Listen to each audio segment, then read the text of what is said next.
Welcome to Kingdom Stories, where faith comes to life. At Kingdom Stories, we bring powerful, faith-filled storytelling that inspires, uplifts, and encourages.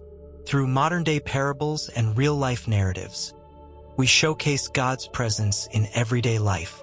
Subscribe now and be part of a community where faith meets storytelling, and every story points back to God's love and grace. And now, let's begin.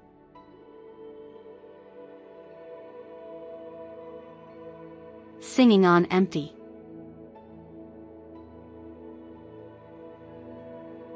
Alana was a single mom of 2 boys, working 2 part-time jobs just to keep food on the table. She wasn't lazy. She wasn't irresponsible. Life had just hit her hard. Her ex-husband walked out a year ago, and ever since, survival had become her full-time job. Rent was past due. The fridge held a few eggs and a half-gallon of milk. Her car had been making strange noises, and she couldn't afford to fix it.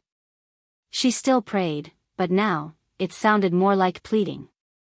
Alana tried to keep her head up, for the kids. But internally, she was exhausted. At church, she smiled politely, but never lingered. She didn't want anyone to see how close she was to breaking. She started asking questions in her heart. Lord, where are you? I've been faithful, why haven't you moved?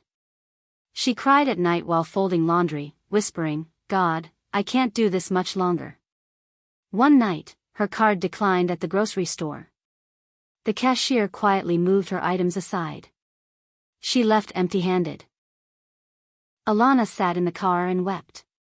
Later that night, while tucking her boys into bed, one of them said, Mom, are we gonna be okay?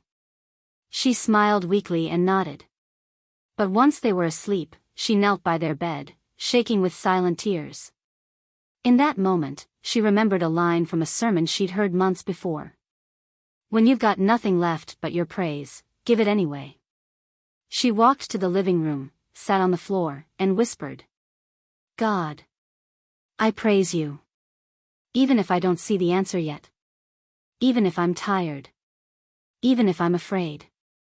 I praise you because you are still good. The words were shaky at first. But then she said it again. Louder. She began to worship in the wilderness. No music, no lights, no breakthrough, just raw, honest praise. And peace entered her tiny apartment like a warm blanket. The next morning, she awoke to a knock at the door. It was her neighbor, Mrs. Carter, holding 2 bags of groceries. I was up praying last night and felt the Lord tell me to bless you. I hope it's okay. Later that day, her phone rang. A previous employer she hadn't heard from in over a year was opening a new office, and offered her a full-time job with benefits. That same week, a local mechanic at her church volunteered to repair her car free of charge. None of it made sense, except God. She didn't praise after the blessings came. She praised before, and the blessings came down.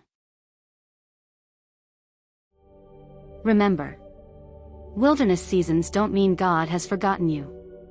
Sometimes, He's waiting to see if you'll still trust Him when everything looks empty. It's tempting to complain when life dries up. But complaints won't unlock doors, praise will. Even if all you have is a whisper of worship, give it. Because when praises go up, blessings still come down. And even in the wilderness, God is still worthy. Subscribe now and be part of a community where faith meets storytelling.